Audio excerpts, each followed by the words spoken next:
नमस्कार साथियों, स्वागत है भाई आप सभी का राइट सिविल सर्विसेज के इस प्लेटफॉर्म पर।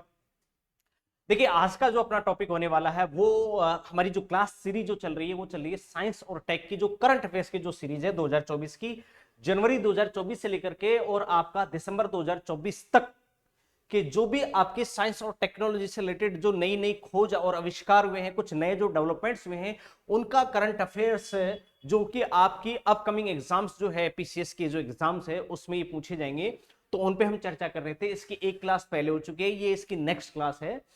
और इसमें अगर आप पिछले प्रीवियस ईयर क्वेश्चन का ट्रेंड एनालिसिस देखें तो उसमें से इस साइंस टेक में वाले इसमें से जो ज्यादा क्वेश्चन पूछे जा रहे हैं वो साइंस टेक के करंट अफेयर से प्रश्न ज्यादा पूछे जा रहे हैं। और चूंकि जो आपका कन्वेंशनल जो आपका साइंस टेक है जो फिक्स है जिसको आप पढ़ते हो वो तो चेंज होता नहीं है। चेंज क्या होता है आपका साइंस टेक में? करंट अफेयर्स चेंज होता है। नई नई मिसाइल सैटेलाइट लॉन्च हुए हैं ना, नए वेपन्स आए, नई एआई डेटा टेक्नोलॉजी पॉलिसी बिंग है ना, ये जो रोबोटिक्स है, ये जो नए नए जो डेवलपमेंट्स हो रहे हैं इस फील्ड में, इनके बारे में पूछा जाता रहता है। और यही डेटा आपका जो होता है वो चेंज होता रहता है हर साल जो होता है। तो इसमें हमने प्रीवियस एक क्लास हमने पढ़ चुके हैं, ये इसकी नेक्स्ट क्लास है। तो अगर किसी ने प्रीवियस वाली क्लास नहीं देखी तो वो पड़ी हुई है यूट्यूब पर, आप उसे जरूर देख लीजिएगा। इसकी नेक्स्ट क्लास में हम चर्चा करें। देखो, इससे पहले हमने जो क्लास थी उसमें हमने काफी मैटर पढ़ लिया था। अब अगर हम इसमें बात करें सर, यहां तक हमने पढ़ लिया था पिछली क्लास में ना, हर्मिस 900 तक। आज हम शुरुआत करेंगे यहां से मंगल ग्रह पर खोजे गए 3 क्रेटर्स के बारे में, है ना। मंगल ग्रह पर 3 क्रेटर्स खोजे गए हैं, उनके बारे में चर्चा की जाएगी यहां पर। और वो जो 3 क्रेटर्स जो खोजे गए हैं, क्रेटर्स आप जानते हैं, क्रेटर्स को आमतौर पर हम बोलते हैं गड्ढे, है ना। जैसे मंगल ग्रह पर या आपके जो भी है चंद्रमा पर जो गड्ढे होते हैं, उन गड्ढों को, बड़े जो गड्ढे होते हैं, छोटे मोटे गड्ढे नहीं। अगर आप बोलेंगे सर सड़क में गड्ढे हैं, है ना, हमारे देश में तो कई जगह, इसका मतलब ये भी, इनको भी क्रेटर्स बोल दे, क्रेटर्स वे हैं इसमें मिल गए हैं, नहीं नहीं, वो सड़क वाले गड्ढे क्रेटर्स नहीं कहलाते। किसी भी ग्रह पर जो बड़े गड्ढे जो होते हैं उनको क्रेटर्स कहा जाता है ना, तो क्रेटर्स बोलते हैं। क्रिएटर्स नहीं, क्रेटर्स। क्रिएटर तो क्रिएट करने वाला, बनाने वाला, है ना, क्रेटर्स बोलते हैं उनको, ठीक है। तो अब अगर हम इसकी बात करें सर, इसका जो मंगल ग्रह पे 3 क्रेटर्स खोजे गए हैं, तो इसको एक अहमदाबाद की एक आपकी लैब है, पीआरएल लैब, है ना। और पीआरएल लैब जो है इसकी फुल फॉर्म, जैसा कि आप जब department of science and technology DST के अधीन आप पढ़ते हैं इसरो की संस्थाएं, उनमें से एक संस्था ये भी है इसरो की, स्पेस फील्ड की, पीआरएल, फिजिकल रिसर्च लेबोरेटरी, ना, फिजिकल रिसर्च लेबोरेटरी। तो एक क्वेश्चन आपका यहां पर इसी से क्लियर हो जाता है कि सर पीआरएल की फुल फॉर्म क्या है? Physical research laboratory. और पीआरएल जो लैब है, जो कि इसरो की अंतरिक्ष विभाग की एक अनुषंगिक संस्था है, वो जो है कहां पर स्थित है? इसका कार्यालय अहमदाबाद में, ठीक है। दूसरी चीज, इस पीआरएल ने क्या किया, इसने मंगल ग्रह पर 3 नए क्रेटर्स, नए गड्ढों की खोज की है ना। ये क्रेटर्स जो हैं वो मंगल ग्रह के थोरिस ज्वालामुखी क्षेत्र, जो थोरिस जो वोल्केनो वाला जो एरिया है, थोरिस ज्वालामुखी वाला जो क्षेत्र है, उस क्षेत्र के पास में ये पाया गया है, उसके पास ही स्थित है, वहां पर ये पाया गया है। इसमें से जो एक क्रेटर्स है, 3 क्रेटर्स है ना इसके अंदर, उसमें से एक क्रेटर्स जो है उसका जो नाम है वो पीआरएल के जो एक्स जो डायरेक्टर हैं, है ना, पीआरएल के जो इस लैब के जो पूर्व जो डायरेक्टर हैं उनके नाम पर रखा गया है। तो एक क्रेटर्स, 3 क्रेटर्स में से एक क्रेटर का नाम पीआरएल के पूर्व निदेशक डायरेक्टर प्रोफेसर देवेंद्र लाल, है ना, देवेंद्र लाल के नाम पर रखा गया है। और उस क्रेटर्स का नाम रख दिया गया लाल, है ना, लाल क्रेटर्स रख दिया उसका नाम, लाल क्रेटर्स। तो ये आपके एक्स डायरेक्टर थे इस पीआरएल के, फिजिकल रिसर्च लेबोरेटरी अहमदाबाद के। तो जो 3 क्रेटर्स खोजे गए मंगल ग्रह पर, उन 3 क्रेटर्स में से एक क्रेटर्स का नाम रखा गया है लाल।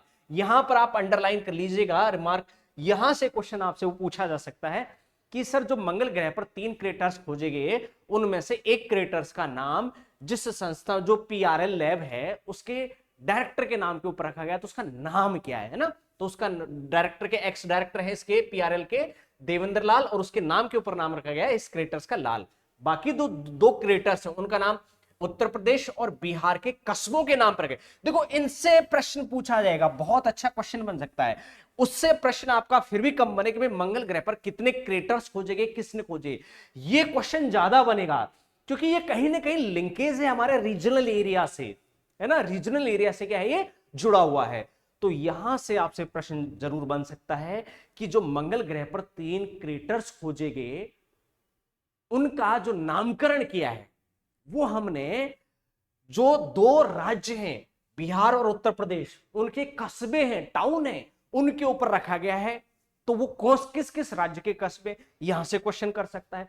दूसरा वो क्वेश्चन कर सकता है आपसे कि भाई उनका नाम क्या है। जैसे उत्तर प्रदेश का हाथरस जिले में एक कस्बा है ना, मुरसान, और बिहार के नालंदा जिले में एक कस्बा है हिलसा। तो मुरसान एक कस्बा है, हिलसा एक कस्बा है, इसी के नाम के ऊपर उस क्रेटर्स का नाम रखते गए, क्रेटर्स का नाम मुरसान और हिलसा।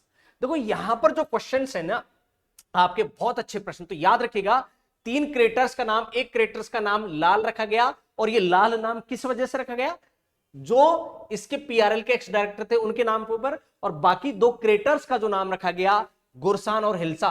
तो गुरसान और हिलसा नाम जो रखा गया तो गुरसान का संबंध राज्य कौन से राज्य से है, या गुरसान ऐसे भी दे देगा कि मंगल ग्रह पर खोजे गए 3 क्रेटर्स में से एक क्रेटर्स का नाम गुरसान है, और गुरसान जो है वो एक राज्य का कस्बा है। तो पूछ लेगा तो वह किस राज्य का या किस जिले का कस्बा है, तो उत्तर प्रदेश राज्य का हाथरस जिले का ही एक टाउन है, कस्बा है, उससे है। और हिलसा जो है जिसका नाम है वो बिहार राज्य का नालंदा जिले में कस्बा है, उसका नाम है। तो इनके नाम के ऊपर इनका नामकरण किया गया है। ठीक है भाई, देखो ये प्रश्नों की अगर मैं बात करूं, क्वेश्चन आपसे वो डीपली लेवल पर अंदर से पूछ सकता है। ऐसा बार बार से अगर आप याद करेंगे, और खासकर जो पीसीएस की एग्जाम होती है, वो चाहे आपका आरएएस का एग्जाम हो या फिर वो आपका यूपीपीएससी का एग्जाम हो, यूपीपीसीएस का एग्जाम हो, यूपीएससी का एग्जाम हो, आईएएस का एग्जाम हो, चाहे आपका बीपीएससी एमपीपीसीएस का हो, क्वेश्चंस ये पीसीएस के एग्जाम है, कोई आम जनरल कॉम्पिटिटिव वाले एग्जाम्स नहीं है। इनमें क्वेश्चन कहीं से भी किसी भी लाइन से वो बना सकता है डीपली, ऐसा नहीं कि नहीं नहीं इस लाइन से यही क्वेश्चन बनेगा, नहीं, आपको उसका पूरा कॉन्सेप्चुअल डेटा और फैक्चुअल डेटा जरूर पढ़ना पड़ेगा, खासकर प्री एग्जाम्स में। अभी हाल ही में एक एग्जाम हुआ था यूपीपीसीएस का, और यूपीपीसीएस एग्जाम्स में पता है क्या था, एक तो सर इस एग्जाम में लगभग 58% स्टूडेंट एग्जाम देने पहुंचे नहीं, और उसने जो पेपर बनाया ना यूपीपीसीएस का, उस पेपर क्या बनाया भाई साहब, यूपीपीसीएस ने पेपर का गर्दा उड़ा दिया, यूपीएससी को भी फेल कर दिया। इस लेवल का पेपर बनाया उन्होंने, इस लेवल का पेपर बनाया यूपीपीसीएस ने कि तुम्हारी मार्केट की जितनी भी बुक्स थी, मैक्सिमम बुक्स है ना, घटना चक्र और वगैरह जितने भी बड़े बड़े इंस्टीट्यूट्स थे, उनकी जो करंट अफेयर्स दिन रात पढ़ रहे थे, उसमें से पेपर मिला ही नहीं, पेपर मिला ही नहीं। तो पेपर वैसा बना, अब सर पेपर मिला नहीं तो बनाया कहां से, तो देखो जो इंस्टीट्यूट्स, जो स्टूडेंट फॉलो कर रहे थे कई सालों से घटना चक्र, नहीं नहीं घटना चक्र से ही पेपर बनता है, या इन किताबों से ही पेपर बनता है, इस कोचिंग इंस्टीट्यूट के नोट्स से ही पेपर मिलता है, इस बार वो सारा भ्रम दूर कर दिया यूपीपीसीएस ने, ऐसा पेपर बनाया। और ऐसा नहीं कि वो कोई मंगल ग्रह से कोई किताब लाए थे पेपर बनाने के लिए, उन्होंने एक ही चीज को फॉलो किया, सिर्फ एनसीईआरटी, एनसीईआरटी के अंदर से पेपर बनाया। अब होता क्या, मार्केट में किताबें जो आती हैं वो पूरी एनसीईआरटी को कंप्लीटली कवर नहीं कर पाती हैं, क्योंकि किताब काफी मोटी चली जाएगी, तो उसकी कॉस्ट ज्यादा होगी, बच्चे कम खरीदेंगे। और डिपार्टमेंट ने ये भी देखा कि भैया कोचिंग वालों का ध्यान जो है वो पढ़ाने पर तो कम, और ये फालतू की आंदोलनगिरी वगैरह पर ज्यादा ध्यान है। हाँ, तो अब जो बच्चे हैं उन कोचिंग वालों को पकड़ रहे हैं कि भाई साहब आप ये आंदोलन के नेता तो बन रहे थे, लेकिन आपने पढ़ाई तो करवाई नहीं है, ये आंदोलन छात्रों के समर्थन में खड़े हो रहे थे, ये वो अच्छी बात है, लेकिन आपका ध्यान ये आंदोलन पर, ये फैकोलॉजी करने में, ये मीठा मीठा बातें करने में ही ज्यादा था, पढ़ाने में तो आपका ध्यान था नहीं, आप वो वैल्यूएबल कंटेंट पढ़ा नहीं रहे थे, घिसते आ रहे थे। पिछले जो 5-10 साल से जो पैटर्न चला आ रहा था, सब कुछ फेल कर दिया इस बार। मार्केट की अच्छी से अच्छी बुक और अच्छी से अच्छी जो कोचिंग इंस्टीट्यूट्स का जो मटेरियल था क्लास, सबको फेल कर दिया, कारण उन्होंने बेसिक एनसीईआरटी को फॉलो कर लिया। बेसिक एनसीईआरटी पढ़िए, पूरा पढ़िए, ऐसा नहीं कि सर आउटर नहीं, प्री का एग्जाम है आउटर पढ़ो। डिपार्टमेंट पेपर कभी भी घुमा सकता, उस दिन फिर आपके पास चांस चला जाएगा, नहीं नहीं नहीं यार मैं तो ये पढ़ रहा था और पेपर ऐसा दे दिया, है ये तो मैं तो ये फलाने एक बहुत बड़ा नाम है फलानी एकेडमी, मैं तो उसकी कोचिंग करी थी और उसका नोट्स पढ़ा था और उसमें से तो पेपर मिला ही नहीं। क्योंकि भाई साहब उनका फिक्स है वो मैटर, कंटेंट पिछले 8-10 सालों से वही चलता हुआ रहा है, कोई थोड़ा बहुत अपडेट कर देते हैं। इसलिए आपने जब अच्छा कंटेंट पढ़ा, पूरा कंटेंट पढ़ा और पूरे ढंग से पढ़ा, पेपर कहीं से भी बनाए भाई, ऐसा तो नहीं कि क्वेश्चन कहीं बिल्कुल ही अमेरिका की किताबों से बनाएगा, वो फॉलो एनसीईआरटी से करेगा, किससे करेगा। लेकिन एनसीईआरटी की एक एक लाइन आपको पता होनी चाहिए, अखबार की एक एक लाइन। करंट अफेयर्स कहां से आता है? अखबार और टीवी से आता है, और कहीं करंट अफेयर्स कहीं से आता ही नहीं है। लेकिन आपको उसके अंदर से काम की खबर की एक एक लाइन, एक एक फैक्ट आपको पता होना चाहिए। उसके बाद वो कहीं से भी पेपर बनाए, कहीं से भी क्वेश्चन बनाए, हमें पूरा डेटा याद है, पूरा फैक्ट हमें पता है। घुमाने तो कैसे भी घुमाए क्वेश्चन को, क्या फर्क पड़ता है। ये गलती करते हैं अक्सर स्टूडेंट, करते हैं नहीं नहीं सर इसका कोई, जैसा आता है ना वो मैराथन क्लास, 4-5 घंटे की क्लास, 10 घंटे की क्लास में, मतलब साल 2 साल का स्टडी मतलब 10 घंटे की क्लास में हो जाए, तो भाई साहब फिर 10 घंटे पढ़ा करके ही बैच पूरा कर दो ना। फिर तो बेचारों को 10-10 घंटे पढ़ा करके 7 दिन में तुम्हारा पीसीएस का, आरएएस का, जो भी यूपीएससी का, वो बैच ही खत्म कर दो प्री का, निचोड़ के नाम पे। ये निचोड़ है वो चीज है। अरे भाई साहब निचोड़ में सिर्फ जूस जूस मिलेगा आपको, फाइबर नहीं मिलेंगे, और फाइबर मिलना बहुत ज्यादा जरूरी है। फाइबर तो काम की है ना। चलिए नेक्स्ट, इसलिए अच्छा पढ़ो, पूरा पढ़ो, और उसका एक एक डेटा, एक एक फैक्ट याद रखो। फिर पेपर कहीं से भी बनाए, क्या फर्क पड़ता है।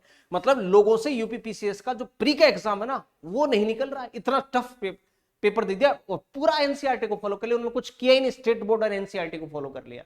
और लोग मार्केट में एनसीईआरटी निचोड़ के नाम पे नहीं, अरे पूरी एनसीईआरटी पढ़ो ढंग से, निचोड़ निचोड़ से काम नहीं चलता है। कोई छोटी मोटी कॉम्पिटिटिव एग्जाम्स दे रहे हो भाई साहब, पीसीएस के एग्जाम दे रहे हो, क्या हल्के में ले रहे हो, मजाक समझ रखा है उसको, है। तो यूपीपीसीएस डिपार्टमेंट आयोग ने बता दिया है कि आपने हमको फ्लावर समझा था ना, फ्लावर नहीं फायर है, पुंसाला है। चलिए नेक्स्ट है आपका अग्निबाण। अग्निबाण सॉर्टेड 01 मिशन, अग्निबाण सॉर्टेड 0 मिशन। ये जो है आपका, ये एक सिंगल पीस 3D प्रिंटेड है। मतलब ये इस अग्निबाण सॉर्टेड 01 मिशन को 3D टेक्नोलॉजी से, जैसे हम अक्सर करते क्या है, सैटेलाइट या रॉकेट बनाते हैं तो वो हम अपनी मशीनों के माध्यम से बनाते हैं। यहां क्या रहता है सर, आपके 3D प्रिंटेड हो जाता है, आप उसमें डिजाइन कोडिंग कर देते हैं, और एक 3D प्रिंटर होता है, वो बिल्कुल आपका जैसे 3D प्रिंटेड घर आते हैं, हाउस आते हैं, वो दीवार मिस्त्री लगाने की कोई जरूरत नहीं होता है, वो पूरा प्रिंटर ही वो बना देता है। 3D प्रिंटर जो होगा वो बहुत सारे ऑब्जेक्ट बना देंगे, पिस्टल्स बना देंगे, या कुछ भी ज्वेलरी बना देंगे, कुछ भी बना देंगे, वो प्रिंट कर देते हैं उस मटेरियल से ना, बिल्कुल वो 3D। तो ऐसा ये सिंगल पीस 3D प्रिंटेड है, मतलब एक बार में ही प्रिंट किया हुआ है, सिंगल प्रिंट है ना। 3D प्रिंटेड इंजन है। अब देखो ये इंजन है, तो इंजन को आप जानते हैं सर, इंजन का हेड अलग बनता है, पिस्टन अलग बनता है, उसके बाद उसकी कैम शाफ्ट, क्रैंक शाफ्ट है ना, वो सारे अलग अलग उसके पार्ट्स बनते हैं, फिर उन पार्ट्स को असेंबल किया जाता है, फिर इंजन तैयार होता है। यहां इन्होंने 3D प्रिंटेड इंजन ही बना दिया, ऐसे जरूरत ही नहीं आपको अलग अलग बनाने का, असेंबल करने की। प्रिंटर की मदद से 3D प्रिंटर होता है, उसके अंदर मटेरियल भरा जाता है, और फिर उसने उसको क्या कर दिया, प्रिंट कर दिया। जैसे हम हमारे कागज में कोई इंजन का या किसी भी प्लेन का चित्र हम प्रिंट आउट लेते हैं ना, डायग्राम, ऐसे की ऐसे बिल्कुल ओरिजिनल चीज है, उसने तैयार कर दी इंजन। तो single piece 3D printed engine के साथ में स्वदेशी रूप से डिजाइन और विकसित दुनिया का पहला रॉकेट का परीक्षण था। ये दुनिया का पहला 3D प्रिंटेड रॉकेट परीक्षण था ये, जिसके अंदर इंजन लगा हुआ था, 3D प्रिंटेड इंजन, और हमारा स्वदेशी तकनीक पर आधारित था ये। अग्निकुल कॉस्मोस, ये अग्निकुल कॉस्मोस है, ये एक अंतरिक्ष स्टार्टअप के द्वारा इसको लॉन्च किया गया था। तो जो अग्निबाण सॉर्टेज जो रॉकेट लॉन्च किया गया था, जो निजी क्षेत्र का था, प्राइवेट फील्ड का था, उसको इस कंपनी ने बनाया। तो आपको इस कंपनी का नाम भी पता होना चाहिए, अग्निकुल कॉस्मोस। ये एक इंडियन स्टार्टअप है निजी क्षेत्र का, इसने इस रॉकेट को बनाया। जैसे सिमिलरली आपका इसरो के पैरेलल एक रॉकेट लॉन्च किया था स्पेस एक्स ने, फाल्कन 9 के नाम से रॉकेट लॉन्च किया था ना, रीयूजेबल, रीलॉन्चेबल, बार बार उसको आप इस्तेमाल कर सकते हैं ना। तो ऐसे ही एक इंडियन स्टार्टअप है, इसने भी एक रॉकेट बनाया 3D प्रिंटेड तकनीक से और स्वदेशी तकनीक से, जो दुनिया का पहला रॉकेट परीक्षण था, टेस्टिंग थी। ठीक है, दुनिया का पहला single 3D printed semi cryogenic rocket engine है। क्रायोजेनिक इंजन लगाते हैं कि नहीं लगाते, क्रायोजेनिक इंजन। और आपने नाम सुना होगा कावेरी इंजन, अभी तो उसको अभी हाल ही में कल परसों भारत सरकार ने उसको ऑफिशियली स्वदेशी इंजन घोषित कर दिया कि अब हम इसी टेक्नोलॉजी को हमारे इसमें मैक्सिमम जितने भी लॉन्चिंग व्हीकल्स हैं, रॉकेट हैं, इनमें हम इस्तेमाल करेंगे। तो कावेरी इंजन जो था, तो ऐसे ही क्रायोजेनिक इंजन क्या होता है सर, जो बहुत निम्न तापमान पर, क्योंकि जैसे अंतरिक्ष में जाते हैं वहां का तापमान कम होता जाता है, तो वहां पर फ्यूल की बर्निंग नहीं हो पाती, उसके लिए फिर हमें कावेरी एक हमारा क्रायोजेनिक इंजन ही हमें लगाना पड़ता है उसमें। तो ये आपका semi cryogenic engine 3D printed था, ये दुनिया का पहला ऐसा रॉकेट था। अग्निबाण जो है ये सब ऑर्बिटल टेक्नोलॉजिकल डेमोस्ट्रेटर है ना, अग्निबाण सब ऑर्बिटल टेक्नोलॉजिकल डेमोस्ट्रेटर जो है ये है, और अग्निकुल कॉस्मोस का ये एक पेटेंटेड है, और अग्निकुल इंजन के द्वारा इसको संचालित एकल चरण सिंगल लॉन्चिंग वाला ये व्हीकल है। इसकी लंबाई लगभग कितनी है, 18 मीटर है, ठीक है, और इसका जो वजन है वो 14,000 किलोग्राम है ना, इसका खुद का जो वजन है, मास, द्रव्यमान का मतलब कि एक तरीके से आप ये कह ले सकते हो वजन, है ना, मास जिसे बोलते हो या वेट भी बोल सकते हो, वो कितना आपका 14,000 केजी है। मतलब आप ये बोल सकते हो सर 14 टन है, कितना है, 14 टन है ये, क्योंकि लगभग 1,000 जो केजी जो होता है वो 1 टन के बराबर होता है ये।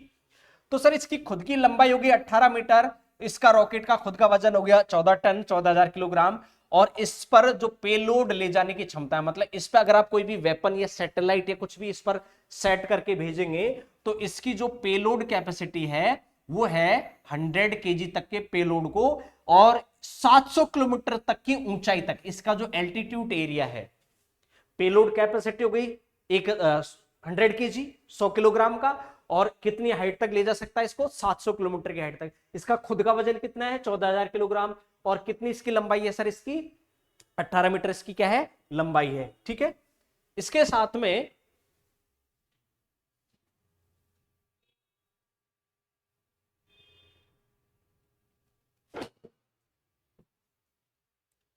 अग्निकुल कॉस्मोस जो है, इसका जो स्टार्टअप, इस स्टार्टअप का ये जो है, इसकी जो शुरुआत हुई थी वर्ष 2017 में स्टार्ट हुई थी। इसका जो क्वार्टर है, इस अग्निकुल जो निजी क्षेत्र का एक स्टार्टअप है जिसने बनाया रॉकेट, वो चेन्नई में है, और अंतरिक्ष में अपना निजी क्षेत्र का ये दूसरी भारतीय निजी कंपनी जिसने ये रॉकेट लॉन्च किया था। पहला जो रॉकेट लॉन्च हुआ था वो स्काई रूट एरोस्पेस नाम की कंपनी ने किया था, ठीक है भाई।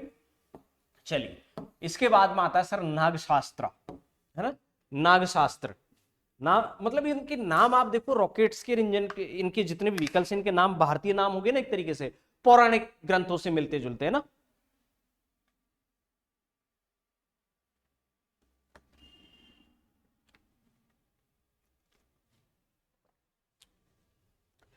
तो ये जो नागशास्त्र है, नागशास्त्र 1, ये एक मानव पोर्टेबल हथियार बंद ड्रोन सिस्टम है ना, वुमन पोर्टेबल है, ये एक ड्रोन है, पोर्टेबल ड्रोन है।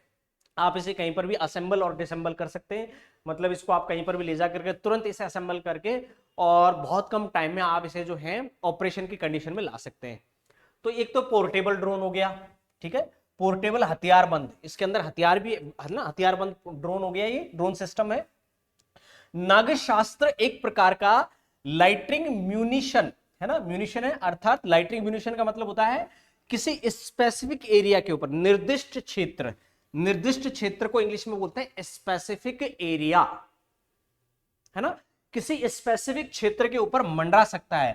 मतलब अगर उस एरिया को, मतलब एक तरीके से गाइडेड एरिया, आपने लोकेशन सेट कर दी, टारगेट सेट कर दिया, तो उस टारगेट के ऊपर वो मंडरा सकता है, उड़ान भर सकता है, और अपने टारगेट को आइडेंटिफाई करके, लक्ष्य की पहचान करके, और उसे हिट कर सकता है, पहचान कर सकता है, और उस पर क्या कर सकता है, आक्रमण कर सकता है, हमला कर सकता है, हिट कर सकता है। तो नागशास्त्र एक आपका मानव पोर्टेबल हथियारबंद ड्रोन है ना, और ये जो है वो एक लाइटरिंग म्यूनिशन तकनीक पर काम करता है। लाइटरिंग म्यूनिशन तकनीक का मतलब होता है सर, ये किसी भी स्पेसिफिक एरिया, किसी क्षेत्र विशेष में ये उड़ान भर सकता है, और उस क्षेत्र विशेष में कोई उसका जो टारगेट है, दुश्मन का जो टारगेट है, उसको पहचान सकता है, आइडेंटिफाई कर सकता है, और उसे हिट भी कर सकता है ना, वहां पर हमला भी कर सकता है। ये नागशास्त्र 1 के नाम से सटीक हमला करने से पूर्व उसे लॉक कर सकता है, मतलब हमला करेगा उससे पहले उसको लॉक कर देगा टारगेट को, है ना। इसको इकोनॉमिक एक्सप्लोरेसिस लिमिटेड द्वारा इसको निर्मित किया गया। तो इकोनॉमिक एक्सप्लोसिस है ना, एक्सप्लोविक्स या जो भी नाम इसका है ना, एक्सप्लोविक्स है मेरे हिसाब से तो ना। तो उसको इस कंपनी ने इसने बनाया है। और भारतीय सेना को स्वदेशी आत्मघाती ड्रोन नागशास्त्र 1 की, तो इंडियन आर्मी को ये पहला हमारा देसी जो है आत्मघाती ड्रोन है ना नागशास्त्र, इसकी पहली जो खेप है वो जून 2024 में मिल चुकी है ना। जून 2024 में क्या हो चुकी है, इसकी मिल चुकी है, फर्स्ट इसका जो बेड़ा मिल चुका है। ये ड्रोन जो है वो 60 मिनट तक, लगभग 1 घंटे तक बगैर किसी परेशानी के उड़ान भर सकता है। 60 मिनट तक ये उड़ान उड़ सकता है ये बगैर किसी भी दिक्कत के ना। और 15 किलोमीटर की रेंज में निगरानी कर सकता है। तो आसपास का 15 किलोमीटर का एरिया, 15 किलोमीटर का रेडियस का एरिया है, इस 60 मिनट तक उड़ान भर करके ये उसकी क्या कर सकता है, निगरानी कर सकता है। और ये अपने साथ में 2 केजी का वारहेड, वारहेड का मतलब हमला करने वाला जो हथियार होता है उसे वारहेड के नाम से जाना जाता है। अब वारहेड के रूप में आपकी कोई भी बड़ी मिसाइल, छोटी मिसाइल या कुछ भी हो सकता है, ग्रेनेड है ना। तो वॉरहेड 2 किलोग्राम तक का वॉरहेड अपने साथ में ये ले जा सकता है। इसमें अबॉर्ट मतलब मिशन को वापस बुलाने की, अबॉर्ट करने की, रिकवर और रीयूज की भी क्षमता पाई जाती है। मतलब आप इसे बीच मिशन से अगर इसने टारगेट लॉक भी कर दिया है, और एक बार टारगेट लॉक होने का मतलब अब उस पर हमला होना तय है, लेकिन इसकी खास बात होती है सर ये मिशन को बीच में अबॉर्ट भी कर सकता है, मतलब वहीं पर रोक सकता है टारगेट लॉक होने के बावजूद भी, रिकवर कर सकता है और रीयूज भी हो सकता है। ये जो तकनीक वाला जो नागशास्त्र फर्स्ट है, यदि लक्ष्य का पता नहीं चलता है तो ड्रोन को वापस बुलाया जा सकता है। ऐसा नहीं कि लक्ष्य पता चल गया और टारगेट पता चलने के बाद टारगेट लॉक हो गया तो अब तो सिर्फ वहां हमला होगा तभी ये आएगा, नहीं, इसे वापस भी बुलाया जा सकता है। ठीक है। इसके बाद में अमेरिका स्थित अंतरिक्ष एजेंसियों के मानव अंतरिक्ष उड़ान कार्यक्रम में भारत साझेदार हुआ है ना। तो अमेरिका की जो अंतरिक्ष एजेंसी है, जैसे उनमें से एक प्रमुख एजेंसी आपकी कौन सी है, नासा, है ना। तो उनके साथ में जो भारत की जो भारत क्या हुआ, इसके साथ में साझेदार हुआ है। साझेदार हुआ कैसे हुआ है सर, जो अमेरिका की अंतरिक्ष अन्वेषण एवं अनुसंधान एजेंसी है सीरा, है ना, space exploration research agency, SERA की फुल फॉर्म होगी स्पेस एक्सप्लोरेशन रिसर्च एजेंसी, और ब्लू ओरिजन, ये 2 अंतरिक्ष एजेंसी हैं अमेरिका की। ये 2 आपकी, एक तो सीरा और एक ब्लू ओरिजन, इसने मानव अंतरिक्ष उड़ान कार्यक्रम में, मतलब मानव अंतरिक्ष उड़ान, जैसे आपको पता है सर, जेफ बेजोस ने अपना एक कैप्सूल बनाया था, स्पेस कैप्सूल, उसके माध्यम से लोगों को सर अंतरिक्ष में शेयर कराने की योजना पर काम कर रहे हैं, है ना। और ये हाँ ध्यान आ गया, ये ब्लू ओरिजन जो है वो उसी की कंपनी है ना, अमेज़न वाली, है ना, जेफ बेजोस वाली। तो ये सर अंतरिक्ष में यात्रा या सैर कराने का एक जो प्लान है उस पर काम कर रहे हैं कि सर अंतरिक्ष में मानव को ले जाया जाए। तो उस कार्यक्रम में भारत भी क्या हो गया है, साझेदार हो गया, भारत को भी शामिल कर लिया गया है इस प्रोग्राम में। तो भारत भी इसके साथ में मिलकर के इस प्रोजेक्ट पे काम करेगा। मानव अंतरिक्ष उड़ान कार्यक्रम, यह कार्यक्रम उन देशों के नागरिकों के लिए है जिन्होंने अंतरिक्ष में बहुत कम या कोई अंतरिक्ष यात्री नहीं भेजा है। जिन्होंने भेजे हैं लेकिन बहुत कम भेजे हैं, या कोई भी अंतरिक्ष यात्री नहीं भेजा, जैसे हमने राकेश शर्मा भेजा था एक, है ना, उसके बाद में तो शायद हमने कोई अंतरिक्ष यात्री भेजा ही नहीं है, या जिन्होंने अभी तक बिल्कुल भी नहीं भेजा है, वो देश इसके अंदर शामिल किए गए हैं। ठीक है। मानव अंतरिक्ष उड़ान कार्यक्रम के तहत एजेंसी ब्लू ओरिजन द्वारा न्यू शेपर्ड नाम का एक पुनः प्रयोज्य उपकक्षीय प्रक्षेपण यान, पुनः प्रयोज्य का मतलब हो गया दोबारा से रीयूजेबल, पुनः उपयोग में काम में आने वाला आपका सैटेलाइट, एक ऐसा सैटेलाइट, स्पेस सैटेलाइट लॉन्च किया गया है जो बार बार काम में आ सकता है। जैसे हमारे प्लेन होते हैं, हवाई जहाज होते हैं, तो सर वो दिल्ली से अमेरिका जाएंगे और अमेरिका से वापस दिल्ली भी आ जाएंगे, तो उनको आप बार बार यूज में ले सकते हैं ना। इसी तरीके से वो तो सर आपका एयरप्लेन था, अब बात आती है सर स्पेस क्राफ्ट की। तो एक ऐसा स्पेस क्राफ्ट सैटेलाइट लॉन्च किया गया है जो बार बार काम में आ सकता है, बार बार अंतरिक्ष में जा सकता है और अंतरिक्ष से धरती पर लौट सकता है, फिर यहां फिर पैसेंजर को ले जाकर के अंतरिक्ष में ले जा सकता है। तो न्यू शेपर्ड नाम का ये एक जो सैटेलाइट बनाया है, इसको अंतरिक्ष पर्यटन के लिए विकसित किया गया है।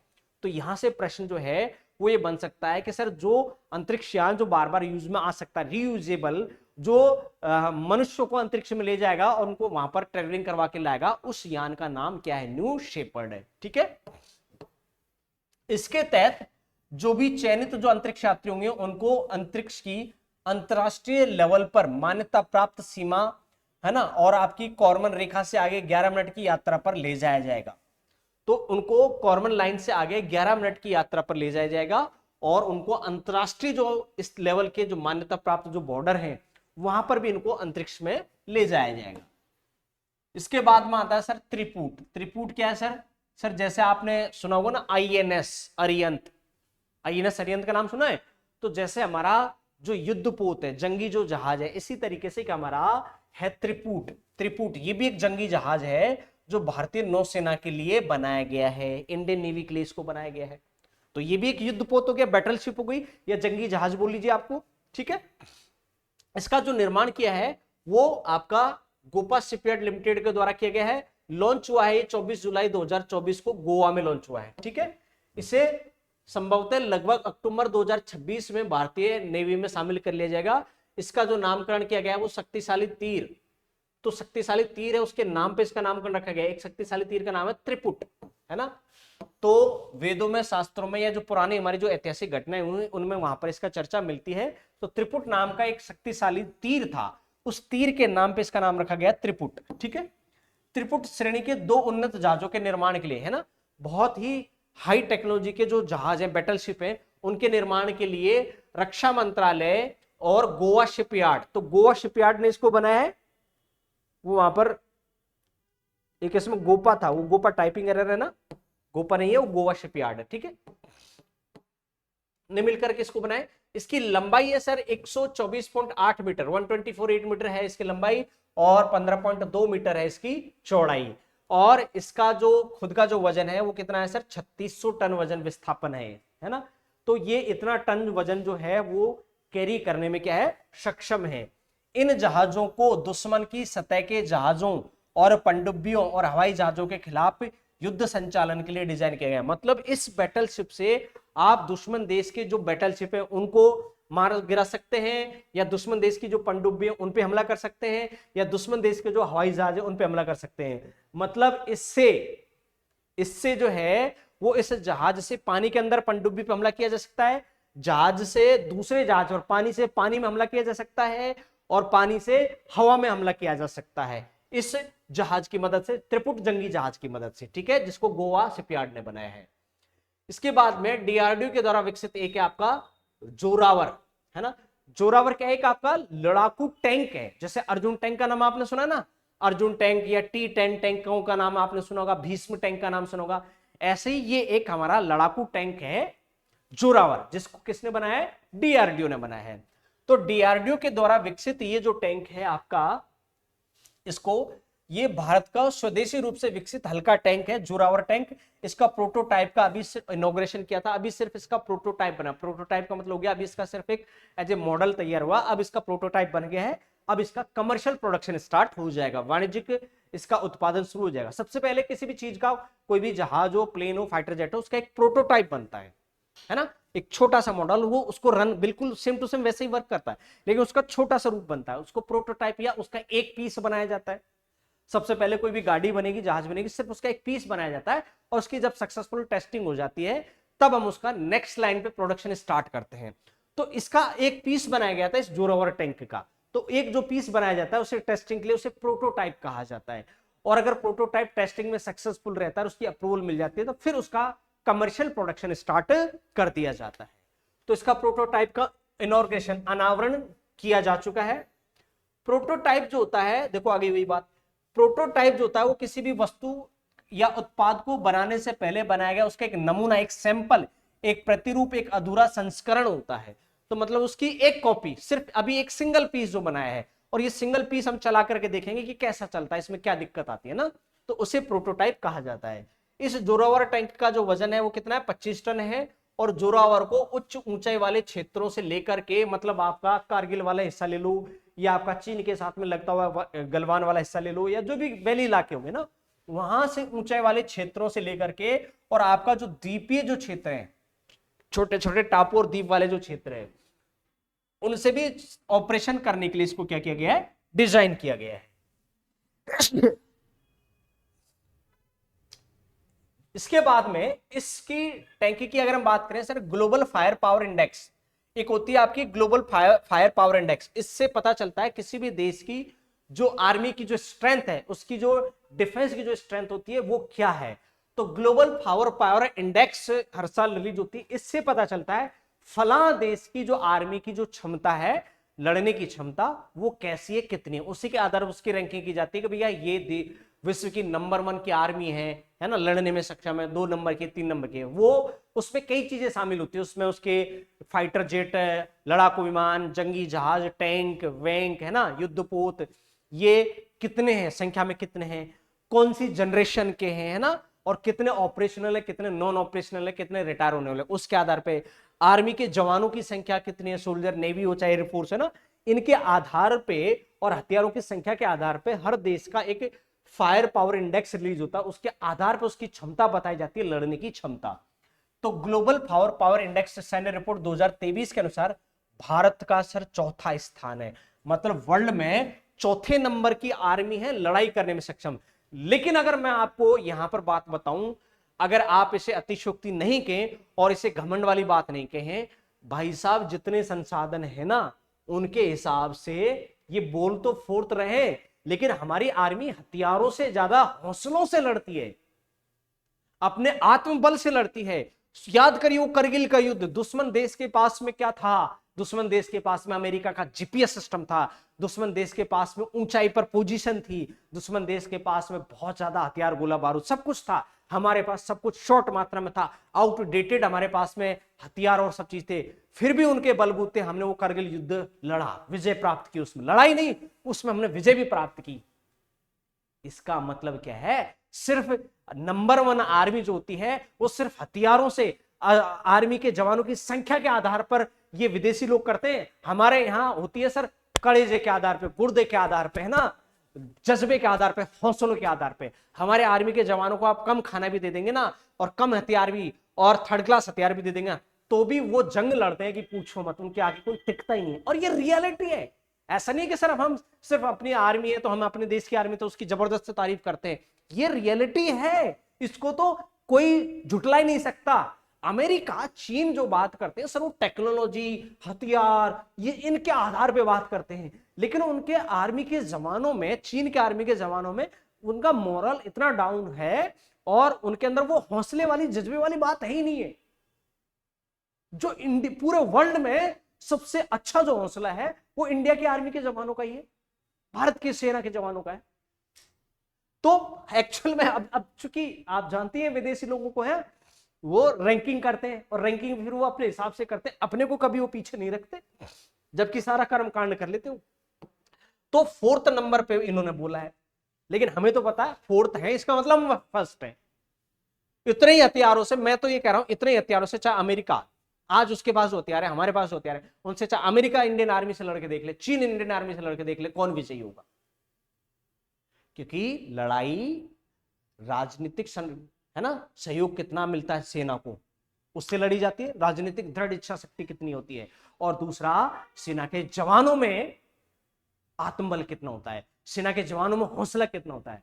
उड़ान हौसलों से भरी जाती है, पंखों से थोड़ी भरी जाती है, पंखों से ज्यादा उड़ान हौसलों से भरी जाती है, ऐसी लड़ाई। तो ये 4th स्थान है, लेकिन मैं इसको फर्स्ट मानता हूं, मैं ही नहीं, सब लोग, मुझे नहीं लगता कि मेरे इस विचार से कोई भी स्टूडेंट असहमत होगा।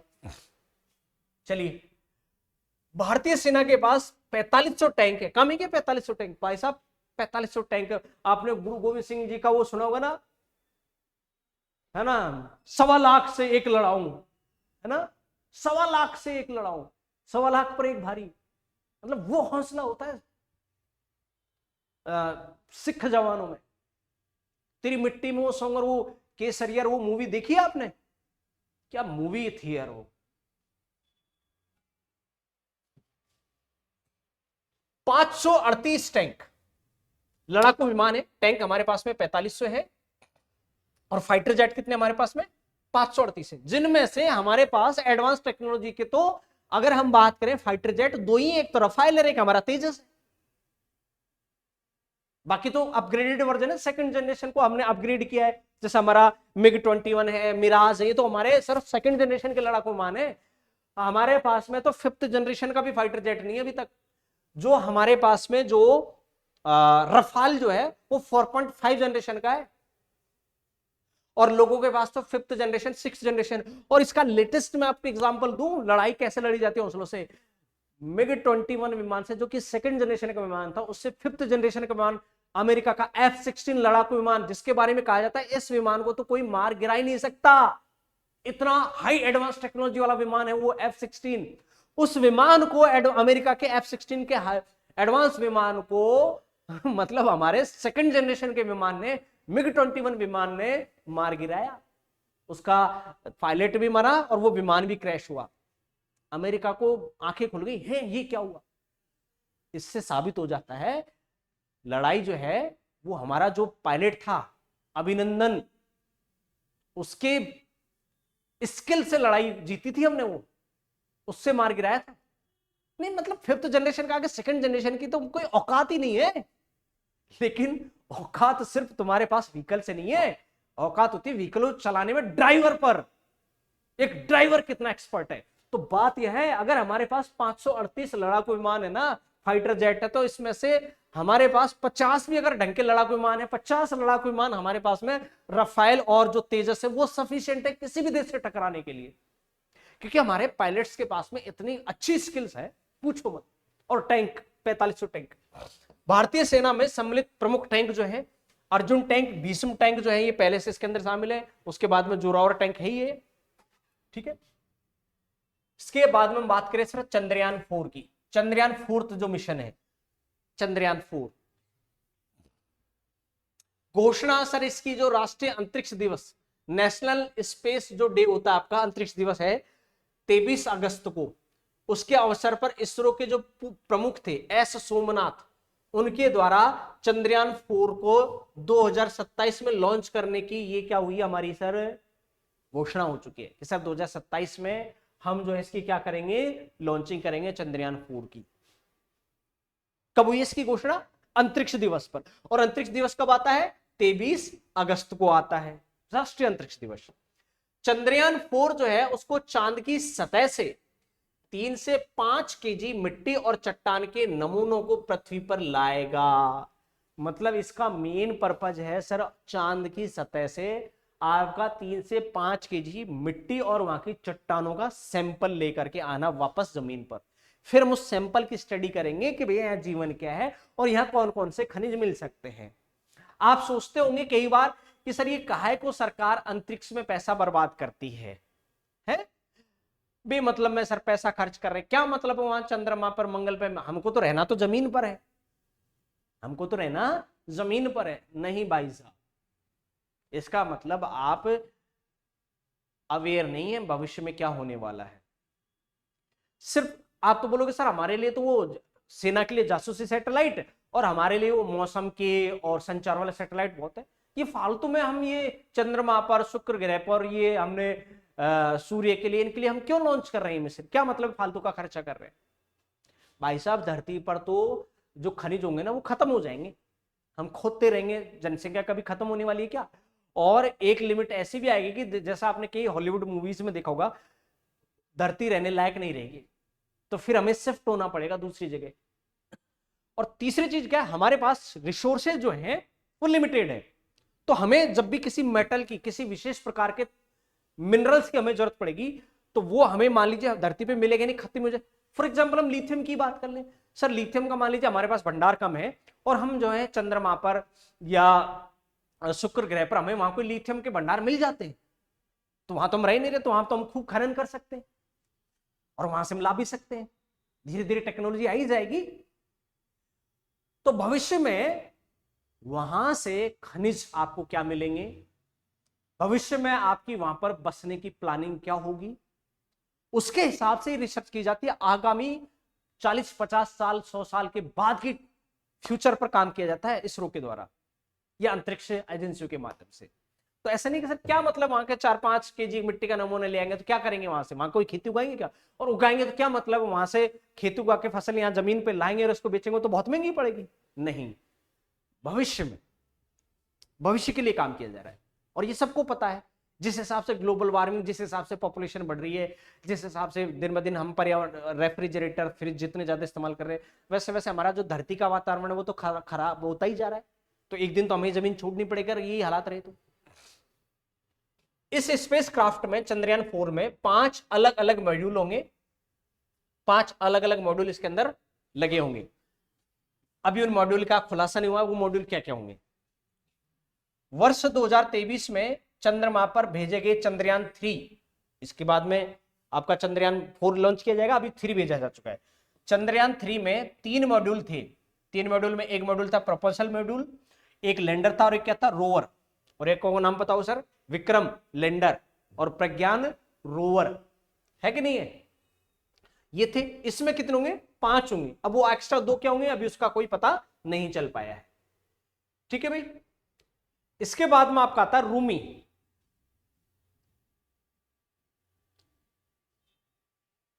क्या आता है, रूमी।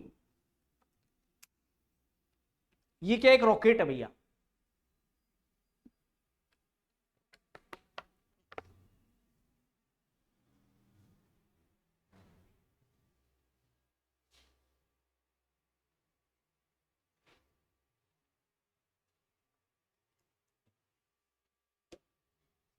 रूमी 1, RHUMI रूमी 1, ये भारत के द्वारा निर्मित पहला हाइब्रिड रॉकेट है जिसका सफल परीक्षण किया गया था। कहां किया गया था, लॉन्च किया गया था इसको, चेन्नई से। तो भारत का पहला एक ऐसा हाइब्रिड रॉकेट है रूमी 1, है ना, इंग्लिश में नाम जरूर याद रख लेना, RHUMI रूमी 1 हाइब्रिड रॉकेट है। इसको सक्सेसफुली जो है सफल परीक्षण किया जा चुका है, टेस्टिंग की जा चुकी है, चेन्नई से इसको लॉन्च किया गया था। इसको विकसित किया तमिलनाडु का एक स्टार्टअप है स्पेस जोन इंडिया, है ना, ये भी एक निजी क्षेत्र होगा। स्पेस जोन इंडिया ने मार्टिन ग्रुप के साथ में मिलकर के इसको विकसित किया है ना। मार्टिन ग्रुप एक अंतरराष्ट्रीय कंपनी है जो ये आपके डिफेंस के फील्ड में बहुत सारे हथियार, वेपन्स और लड़ाकू विमान वगैरह ये चीजें बनाती है ना, मार्टिन जो ग्रुप है। ठीक है, इसके साथ में मिलकर के इन्होंने लॉन्च किया है। तो निजी क्षेत्र का एक हाइब्रिड रॉकेट लॉन्च हुआ है रूमी 1। उसको किस इंडियन स्टार्टअप ने किया है सर, आपका स्पेस जोन इंडिया ने। किसके साथ में मिलकर के, मार्टिन ग्रुप के साथ में मिलकर के। ठीक है, रॉकेट जो है, इस रॉकेट को मोबाइल लॉन्चर का उपयोग करके, मोबाइल लॉन्चर का मतलब क्या होता है, जो ये कंधे पर रखा जाता है जिसको मूवेबल किया जा सके। जैसे ज्यादातर हमारे हरिकोटा, ये एक लॉन्चिंग है, लेकिन ये कैसा है आपका स्टेशनरी लॉन्चिंग है, मोबाइल नहीं है, ये कहीं एक जगह से दूसरी जगह नहीं जा सकता। लेकिन जो ट्रक के ऊपर लगे रहते हैं या कंधे से, जैसे आपने छोड़ा हो ना, ये छोड़ते हैं, हमला करते हैं, छोटी छोटी मिसाइलें छोड़ते हैं कंधे पर लगा करके लॉन्चिंग, है ना, जो आर्मी के जो जवान होते हैं वो। तो किसी ट्रक पर लॉन्चिंग सिस्टम को लगा करके, इनबिल्ट करके, इनेबल करके, या यहां पर रख करके, वो होता है मोबाइल लॉन्चर, होता है मूवेबल, उसको कहीं पर से भी लॉन्च किया जा सकता है। ऐसा नहीं कि श्री हरिकोटा से ही लॉन्च होगा, जिसको कहीं से भी लॉन्च किया जा सके। तो लॉन्च किससे किया जाता है, रॉकेट को लॉन्चर से लॉन्च किया जाता है। सर रॉकेट को रॉकेट लॉन्चर से लॉन्च किया जाता है, लेकिन रॉकेट लॉन्चर भी 2 तरीके को, एक स्टेशनरी, एक ही जगह पर हमेशा फिक्स रहने वाले जैसा श्री हरिकोटा है, और एक रहते हैं सर मोबाइल लॉन्चर, जिनको आप कहीं से भी रॉकेट को लॉन्च कर सकते हो। तो मोबाइल लॉन्चर के माध्यम से, है ना, उपयोग करके उपकक्षीय प्रक्षेपण पथ में लॉन्च किया गया था। और रूमी 1 के द्वारा 3 क्यूब सैटेलाइट और 50 पीको सैटेलाइट, 3 तो क्यूब सैटेलाइट और 50 पीको सैटेलाइट जो थे, उनको उपकक्षा में प्रक्षेपित किया गया था। ठीक है भाई, ये थी रूमी 1 के बारे में बात। इसके बाद में आता आपका EOS 08। EOS 08, तो पहले तो आपको इसकी फुल फॉर्म पता होनी चाहिए। EOS का मतलब क्या है ना, EOS, E का मतलब हो गया अर्थ, O का मतलब हो गया ऑब्जर्वेशन, और S का मतलब हो गया सैटेलाइट, अर्थ ऑब्जर्वेशन सैटेलाइट। इसका मतलब ये पृथ्वी का ऑब्जर्वेशन करेगा, पृथ्वी पर क्या करेगा, ये निगरानी रखेगा, उसके अध्ययन करेगा।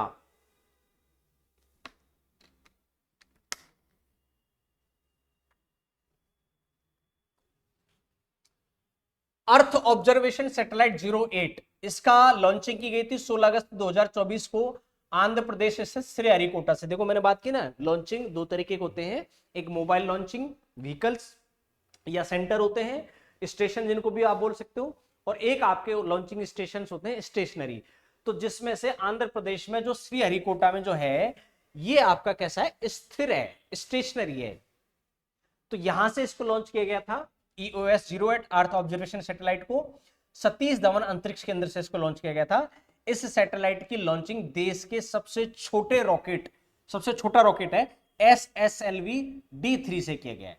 तो SSLV D3 नाम का एक रॉकेट है, उसके माध्यम से, जो देश का सबसे छोटा रॉकेट लॉन्चिंग व्हीकल है ना, उससे इसको लॉन्च किया गया था। इसका उद्देश्य क्या है सर?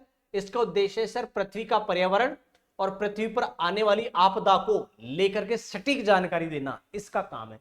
क्योंकि इसका नाम ही क्या है sir? Earth observation satellite, EOS-08।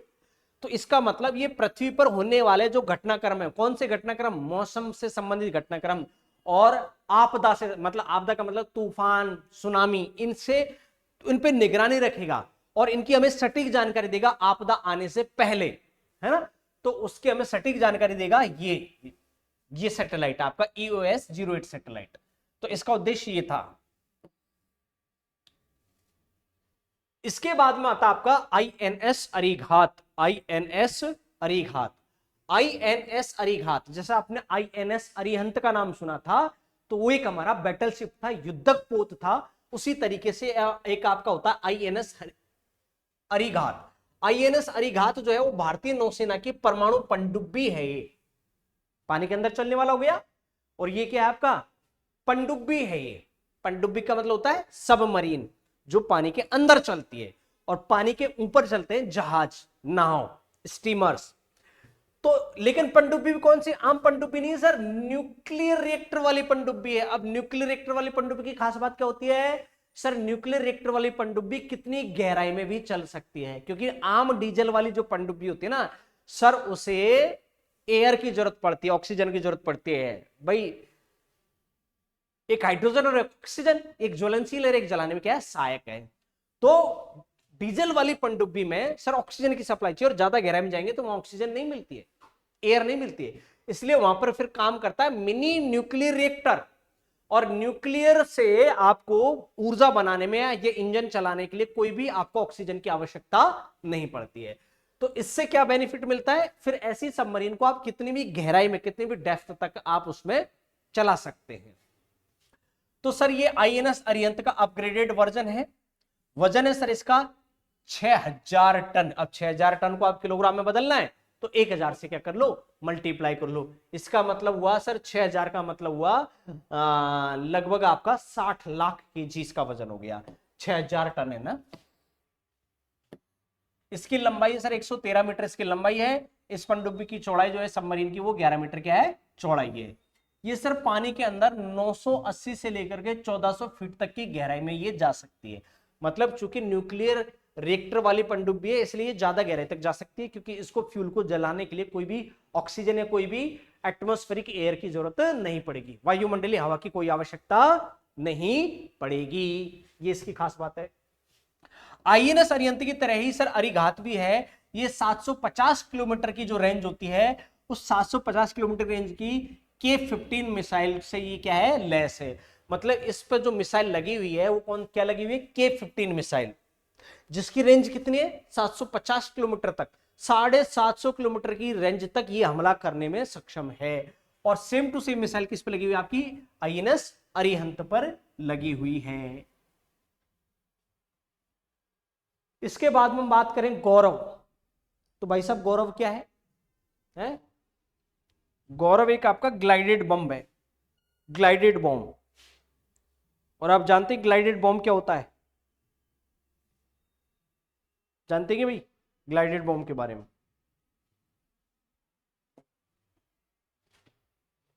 नहीं जानते? जानना चाहिए भाई आप लोगों को।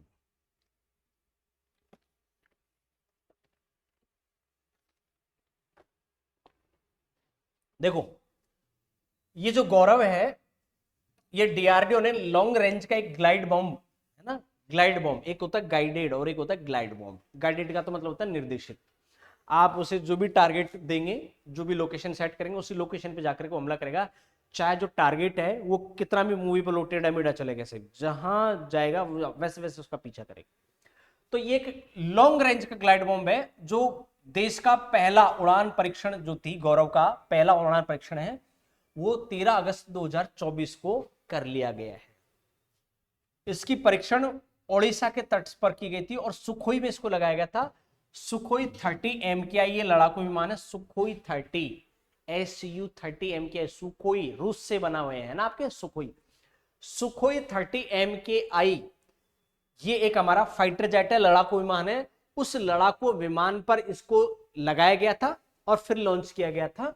तो इसका सक्सेसफुल लॉन्चिंग टेस्टिंग की जा चुकी है 13 अगस्त 2024 को। इसका डेवलपमेंट क्या था, हैदराबाद स्थित रिसर्च सेंटर है ना, रिसर्च सेंटर इमारत है ना, रिसर्च सेंटर की ओर से इसको क्या किया गया था, विकसित किया गया था। इसकी खास बात हम करें सर, इसकी खास बात क्या होती है, विशेषताएं क्या होती हैं सर? विशेषताओं में सर इसका वजन जो है कितना है, 100 kg है। कितना है सर इसका वजन, 100 kg। प्रक्षेपण सर कहां से होता है, हवा से, एयर से।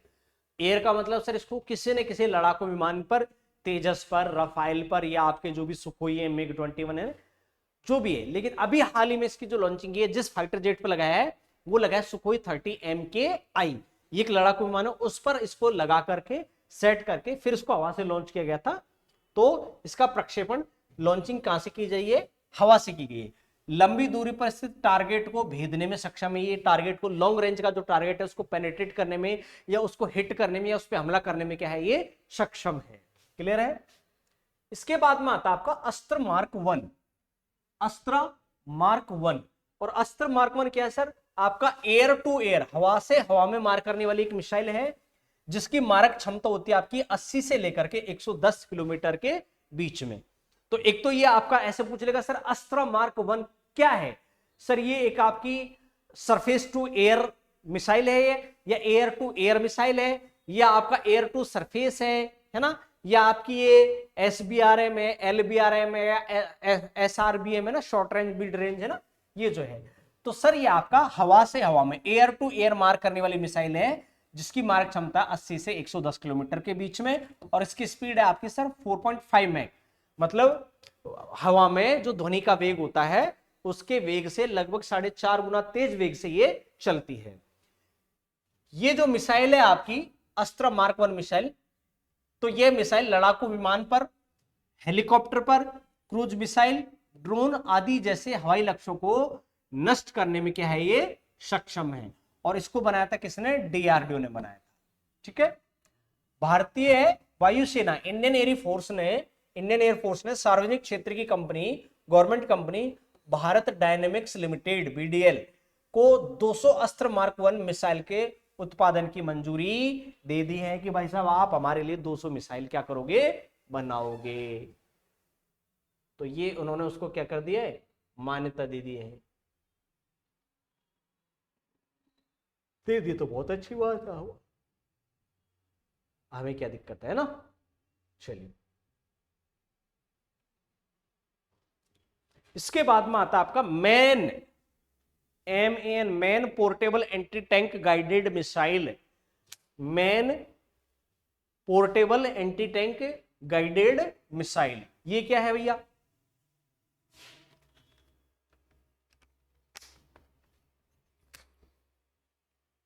देखो इसकी बात की जाए सर, ये DRDO द्वारा बनाई गई है। इसको परीक्षण किया गया था इसका 13 अगस्त 2024 को जैसलमेर में आपका पोखरण फील्ड फायरिंग रेंज है ना, वहां पर। ठीक है?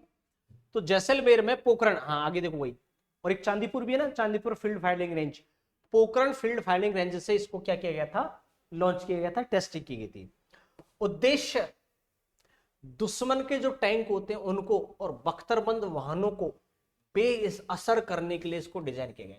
एक तो दुश्मन देश के टैंक पर हमला करने में, तो ये एक मिसाइल है सर, इस मिसाइल से हम दुश्मन देश के टैंक पर हमला कर सकते हैं।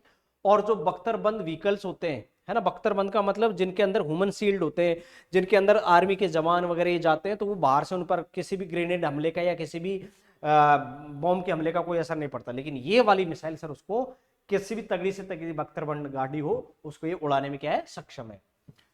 तो उसके लिए इसको डिजाइन किया। इसकी रेंज है 200 मीटर, 200 मीटर से लेकर के और आपके 2500 मीटर, मतलब 2.5 किलोमीटर, है ना, 200 मीटर से लेकर के 2.5 किलोमीटर के बीच में। 2.5 किलोमीटर का मतलब हो गया लगभग आपका 2500 मीटर, ये इसकी रेंज है। इस मिसाइल से रात में भी हमले किए जा सकते हैं, मतलब ये रात में भी हमला करने में क्या है, सक्षम है। चंद्रमा पर सॉफ्ट लैंडिंग करने वाला जो 5वां देश बन चुका है वो कौन बन चुका है, जापान बन चुका है ना। चंद्रमा पे हम तो कर ही चुके हैं, चीन भी कर चुका है और अमेरिका भी कर चुका है, हमारे साथ साथ में जापान ने भी कारनामा कर दिखाया है। उनके मिशन का नाम था sir moon sniper, moon sniper, है ना। जापान से पहले जो देश जा चुके हैं वो सोवियत संघ, रूस, है ना, उसके बाद में अमेरिका, चीन, चौथे नंबर पे भारत, और अब कौन हो गया आपका ये जापान हो गया है। ठीक है भैया, तो ये लोग भी जो है आपके